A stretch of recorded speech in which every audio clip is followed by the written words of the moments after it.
কেমন আছো সবাই? Good morning. ঘুম থেকে উঠে দেখো রিদ্ধি গার্ডেন দেখতে গেছে বাইরে, আমাদের ছোট্ট মিনি গার্ডেন। তারপরে এখানে দেখো আমাকে মাম্মাম এমন মানে আদর করেছে, ওখানে কালসিটে পড়ে গেছে। আদর করেছে না কি করেছে ওই জানে, ভগবান জানে। হাত খায় না মা। আমার কাছে এতই আদর খেয়েছে যে রিদ্ধিমা আবার ঘুমিয়ে পড়েছে। আচ্ছা তোমরাই বলো, ঘুম থেকে ওঠার পরে আবার কে ঘুমোয়? যাই হোক, মাম্মা ওদিকে ঘুমাচ্ছে, তো আমি ভাবলাম এই ফাঁকে মাম্মার জামা প্যান্টগুলো গুছিয়ে নিই, কেননা ও উঠে থাকলে এই সমস্ত কাজ করা যায় না। ওকে আমি ঘুম পাড়িয়েই জামা প্যান্ট কাচা, জামা প্যান্ট গুছানো এগুলো করি।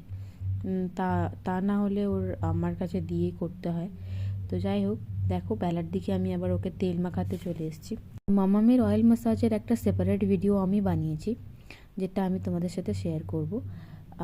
এখন আপাতত এখানে দেখায়নি পুরোটা, তো পুরো ভিডিওটা আমি কিছুদিনের মধ্যেই আপলোড করে দেব। একদিন টাইম লাগবে, করে দেব।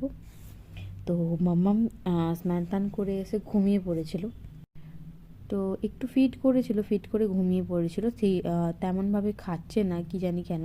এখনও ওকে ডাক্তার মানে ওর তো এখন 5.5 মাস বয়স, তো ওকে খাবারের চারটা দেয়নি। তো 6 মান্থস হলে দেখা যাবে কি হয়। মামা দিয়েছে জামাটা, মামাকে থ্যাংক ইউ বলেছো? বলনি তো, মামাকে দেখলে তো কানু করো। একটু থ্যাংক ইউ বলে দাও, মামাই থ্যাংক ইউ। হাম তো দিয়ে দাও।